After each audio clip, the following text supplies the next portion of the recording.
Welcome back to R. Steven. I'm your host Steven, and the R stands for revenge, or Reddit, or remarkable, I don't know, we'll figure it out. And today we have some awesome revenge stories involving things like donuts and horrendous neighbors, and we'll kick it off with a story titled Last Day in the Office. I, 29-year-old male, worked at a small company as a salesman for the better part of 4 years. As my sales went up, my income went down due to restructuring, etc. Meanwhile, my boss and I would butt heads pretty frequently, but somehow not enough to get fired. On my last day, they took my accounts away in the morning, but wanted me to stay until 3 for an exit interview. I had already cleaned out my desk and legitimately had nothing to do but wait. There ended up being a box and a half of business cards left over, around 700, that I hid everywhere. I didn't leave stacks here or there, I hid every individual one. My boss's shades were up, so I tucked close to 50 in between the shutters. When the shades close, it will rain. I put them under people's see-through rubber mats for their chairs. I tucked them into the unused rolls of paper towels so they fell one by one in the dispenser. We also had a small warehouse with hundreds of boxes. Every single open box ended up with my business card in them. They're hidden throughout the first aid, behind pieces of art on the wall, lining the conference room windows, you name it. They will be finding my cards for years to come. So in review, I would like to play the incredibly dumb hypothetical game that will never happen, but if it did, would it? My incredibly dumb hypothetical is, let's say they hire like some kind of, cleaning company or something to come out and try to find and get rid of every single one of OP's business cards stashed all around that place. If that service ended up costing a pretty penny, could they in any way legally have some kind of defense that OP was responsible for that cost? Basically, my question for all of the armchair lawyers out there hearing this is, could they in theory have like some small claims case over this? Obviously not that it would ever happen. OpenBug4251 left a comment on the post saying, I found some old business cards for a previous supervisor. I held on to them, and every so often I would mess with a friend by taping one to the underside of her mouse, also trimmed to shape and taped to the end of a barcode scanner. I'm pretty sure I still have some. She doesn't work there anymore, but I would be tempted to mail her one just to be funny. Also, it would be really funny if you could hit those like and subscribe buttons down below. It would mean a lot, especially if you like awesome revenge stories. Our next story is, the bully who got my dad fired had to beg him for a sale years later. My dad made him wait 2.5 hours, gave him false hope, and then crushed it. This story is about my dad, his first job, and a dish served very cold years later. Years ago, my dad got his first job in sales at a wholesale computer shop. He got the role through a connection, and he was the only sales guy on the team. The rest of his staff included 2 technicians. My dad actually knew one of the technicians already. They were former batchmates from an IT course. You would think having a familiar face would make things easier, but it was the opposite. As time went on, it became clear that the 2 technicians hated him. They treated him like absolute garbage. It wasn't just workplace banter, it was actual mental torture. It seemed like their only purpose in coming into work was to make my dad miserable. It got so bad that my dad would go home and cry every single day. His mental health took a massive hit, and naturally, he couldn't perform well in sales because he was a wreck. He even went to the owner's house once and broke down crying, begging for help regarding these 2. The owner didn't care. Eventually, my dad was fired for poor performance. That experience was so traumatic that my dad quit sales entirely. He pivoted into teaching, which he ended up loving. Fast forward many years, and he worked his way up to become the principal of an international school. One day, the school was in the market to purchase a large number of PCs. A salesperson showed up at the school to discuss quotes. My dad got a call from his assistant saying there was a vendor waiting to see him. My dad asked for the name. He immediately realized who it was. It was the batchmate technician, the same guy who had tormented him years ago. My dad told his assistant to make him wait. He let the guy sit there for 2.5 hours.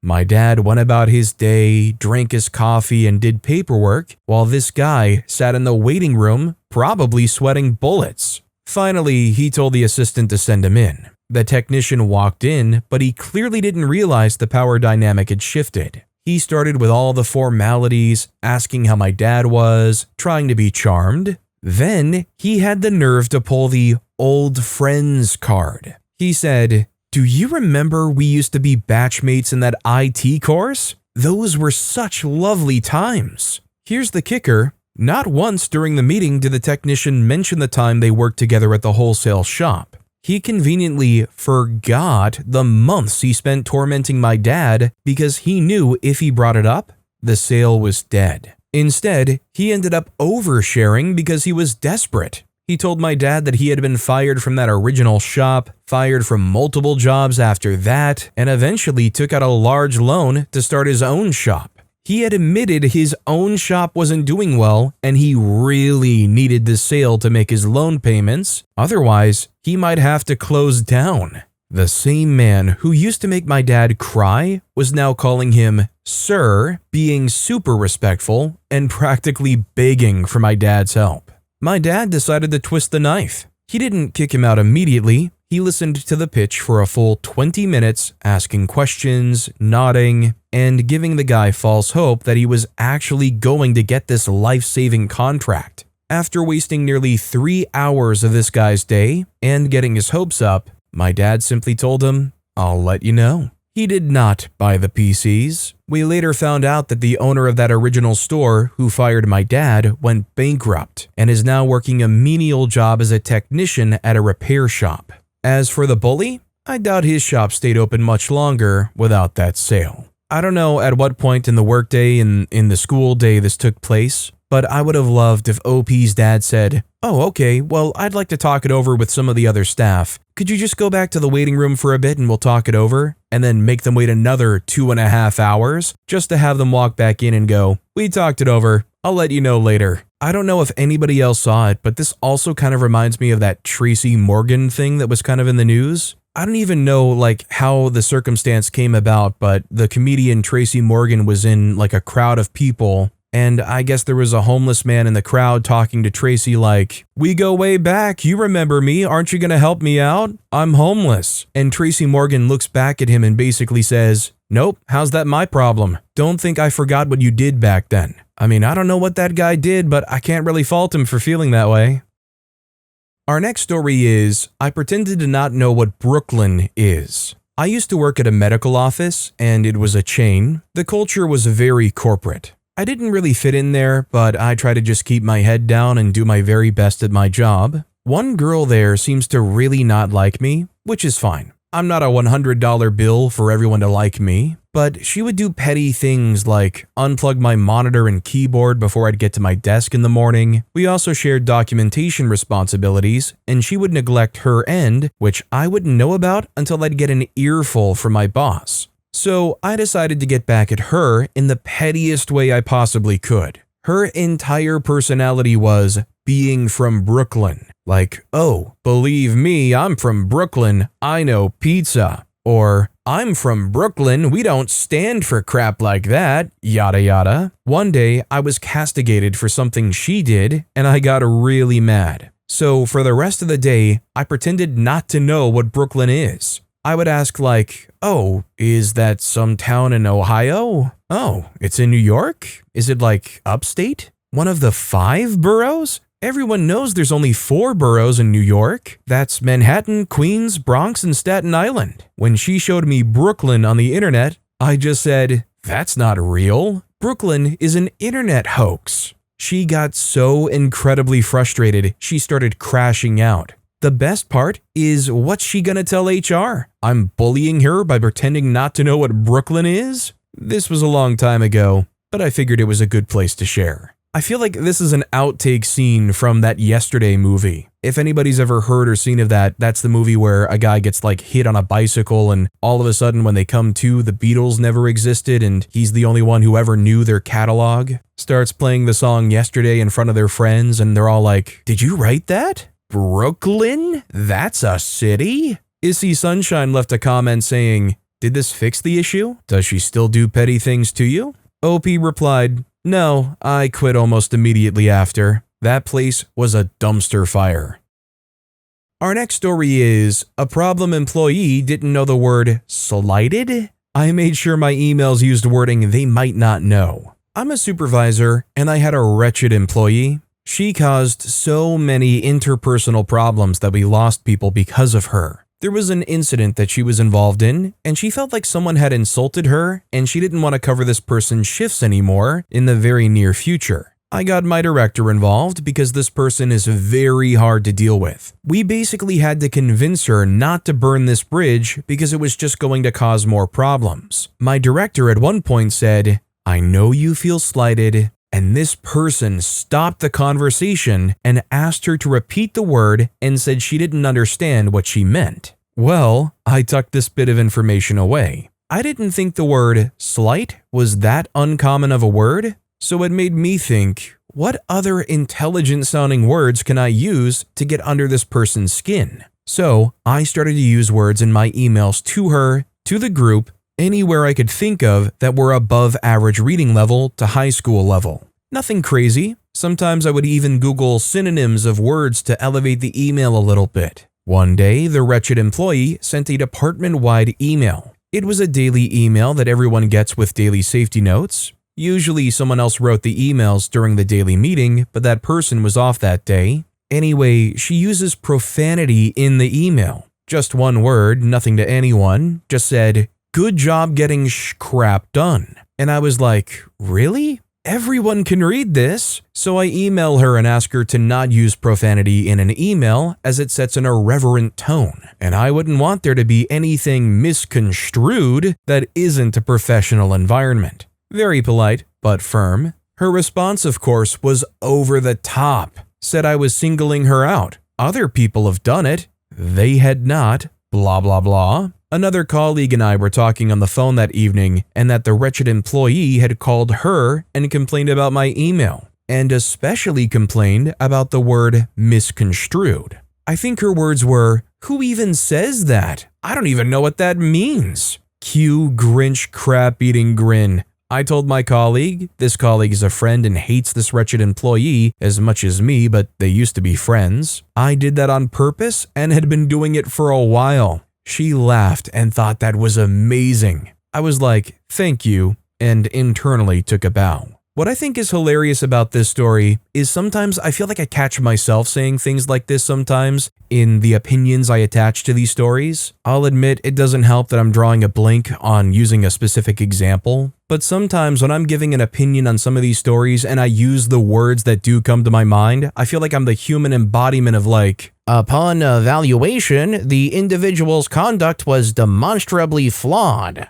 I think it's like a grade school insecurity that's kind of bubbling up on me when that kind of happens. Those kinds of situations where you're talking to your friends or even strangers at school and you say some mildly complex or uncommon word and they're like, "Misconstrued? Who says that?" I feel like Chuck from Better Call Saul. Who actually uses the word chicanery? Downward Spiral Ham left a comment saying, "It takes like 2 seconds to secretly Google a word. You'll never catch me letting people find out how stupid I am." OP responded, "It doesn't make you stupid. It makes you curious. Complaining about it to other people would be indicative of stupidity."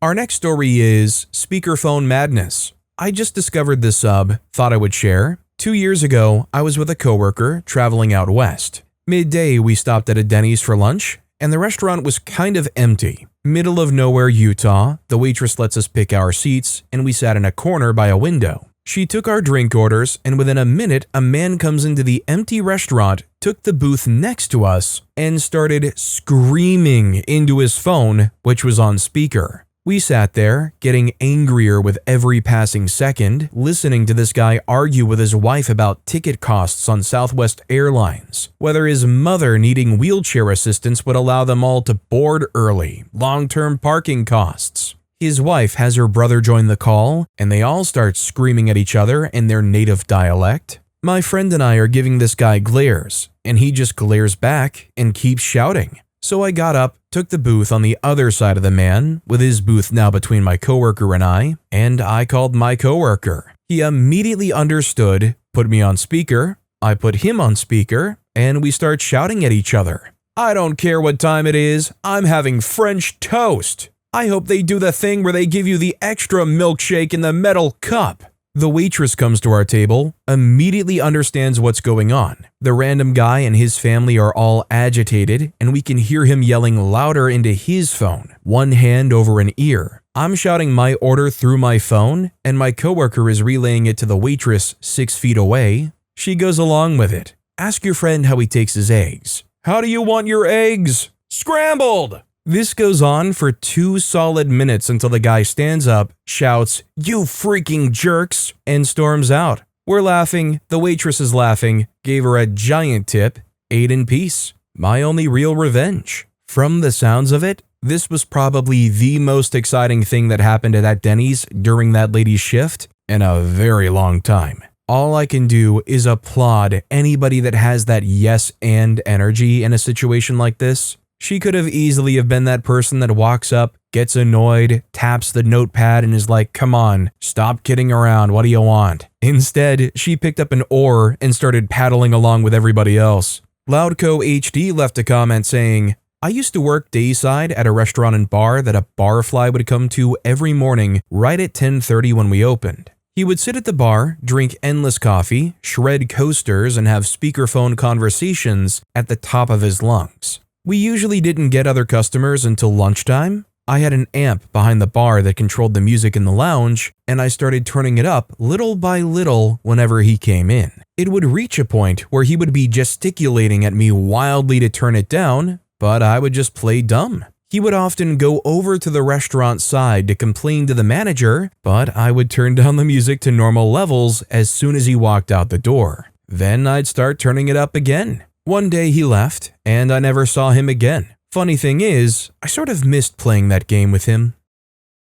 Our next story is stopped coworkers from leaving their trash on my desk. Many years ago, I had a corner desk near the door. Coworkers would regularly put their drinks on my desk on their way to the restroom and pick them up on the way back. After asking them not to do that, I put an extra wastebasket at the end of the desk and started tossing their drinks in it. They were often genuinely surprised to find no drink when they came back though. I just apologized and told them that I didn't know who left their trash on my desk, but I needed my desk space to work. They also bumped into my chair while cutting through my work area. These things would happen multiple times a day, and it was always the same handful of people. It was so bad that if I were to roll my chair back 6 inches, I would accidentally run into them. So that's exactly what I started doing. When I had to get a file from the side drawer, I would roll my chair back and turn sideways to get to the files. I decided that I needed a file pretty much every time someone was cutting through my workspace.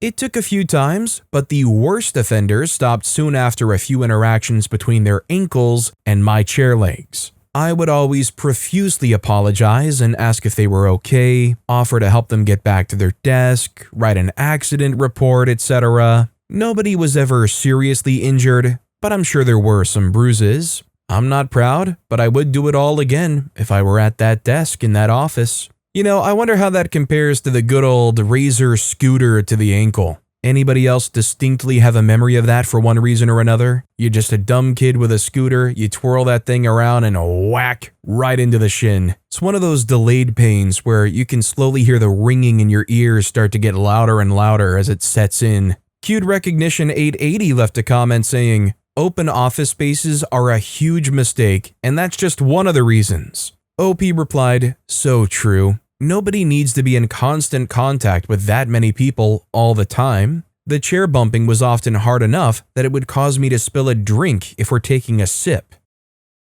Our next story is University of Oklahoma advisor I worked for tried to take my research and would walk by my house often to mean mug. I put up a yard sign that said, "Professor's name steals grad student research." My house was also across from a school pickup line where hundreds of cars sat every day to enjoy my sign. My PhD advisor was a nightmare. He kept moving the goalposts on my graduation date just to keep me around as cheap labor. I have a hard deadline for funding, so I decided to cut my losses, take a master's, and leave. During my last semester, where he continued to hound me for free labor when I no longer worked for him, I found out he was planning to publish my research. The bananas bit? He had previously told me this exact same work wasn't even good enough for a master's degree. I emailed him politely explaining all of the work was mine and he may not use it. There would be no publication. He didn't like that. He reported me to the university's Research Integrity Office. Research Integrity tried to strong-arm me, lying about university policy to claim they owned my work. I checked the actual policy, proved them wrong, and blocked the publication.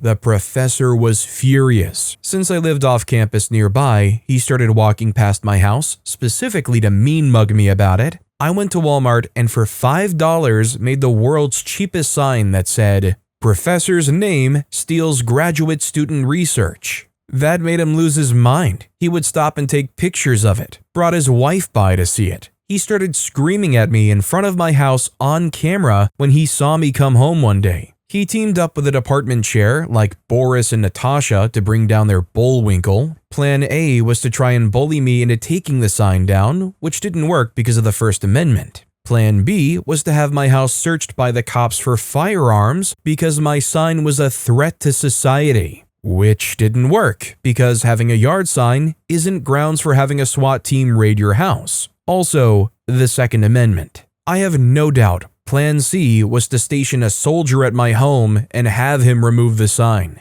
Sadly, in the time they had left, they had to settle for the professor finding me while walking my dog to make rude remarks, or finding me at bars to scream obscenities. The university handled it all well though. They just got really ticked I had the audacity to record the behavior. Stay classy, University of Oklahoma. Yeah, look, I'm not trying to be rude. I really don't want to put anybody down. In fact, I think it reflects more on the actual schools probably. But isn't Oklahoma ranked like bottom 3 of the 50 states for education? As far as I know, that professor may have been trying to bite OP's work just because it would make them look really stand out amongst all of their peers at that place. Abominable Concubine left a comment saying, "Why am I not surprised it's Oklahoma?" Nutella left a comment saying, "Those idiots offered me a scholarship for being Native American when I was applying for college. I'm Puerto Rican." Our next story is, "I'll pay you Tuesday for a dress I want to wear today." I had a coworker named Lori. She was super loud and obnoxious and was into everyone's business. After the first week of working with her, I requested a new desk far away from her. Although my request was granted and I got to move, Lori came by to chat at least twice a day. One time after she visited me, one of the women in a neighboring cubicle took me aside. She informed me that Lori is a scammer and any money she's borrowed she hasn't paid back. She even had a small claims judgment against her for when one of our coworkers sued her for not repaying a loan. She owed both the Avon and Pampered Chef reps money. She had an endless supply of new employees to scam because our unit trained new people before they went to their permanent unit. Her other scam would be that she would tell people that her friend is making box lunches to raise money and convinces people to buy lunch. Come the day of the lunch, she only brought half the lunches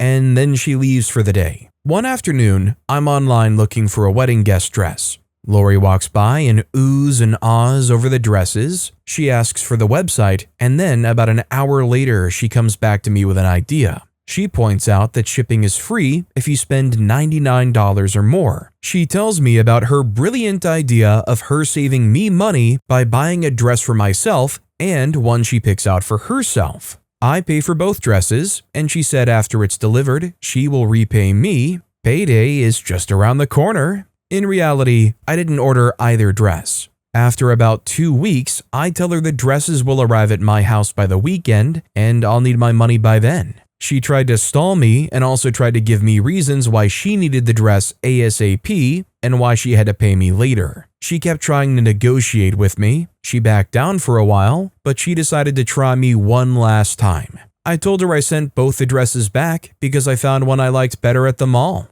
After that, she left me alone. She kept to herself and then was made to transfer out due to her poor performance. Why did it take poor performance for this person to get fired? Did whatever place Lori was working for have the mindset of, well, they are doing pretty good work, so I guess we'll overlook her scamming everybody who steps through the door? Coder Joe 1 left a comment saying, "Glad you addressed the issue." OP replied, "Once I sized her up, it was easy."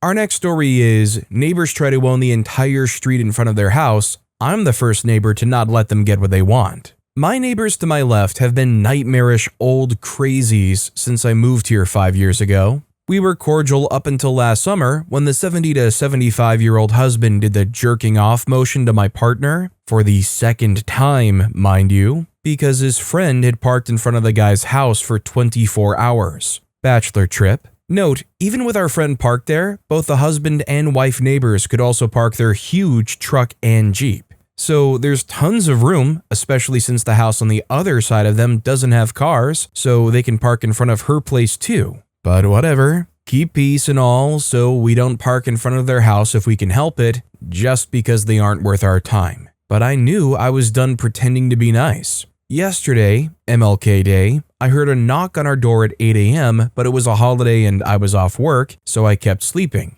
Later, when my partner left for therapy, the neighbor approached him and said, "Yeah, we called the cops on you because you guys keep parking too close to our car. He was going to ticket you, but I said I would talk to you first." My partner, always one to avoid drama, just shrugged and went to therapy. When he told me 4 hours later when he got home, I was skeptical. 1. I wasn't parked illegally, nor was I close to the car. I was estimating about 2 feet of space between us. I was also parked in front of my own house. 2, if I was going to be ticketed for that, I would have, or they would have left a note at my door. Also, I'm parked in front of my own house and our apron. No driveway, but apron. What's the problem exactly? So, the crap stirrer I am, I went outside and bumped my car a little closer, so now there was only 1 foot between us. As I closed my car door, I even got some pageantry and threw up a peace sign and left hip lean toward their house. They have cameras covering every square inch, and the one out front also covers my entire lawn, so they saw.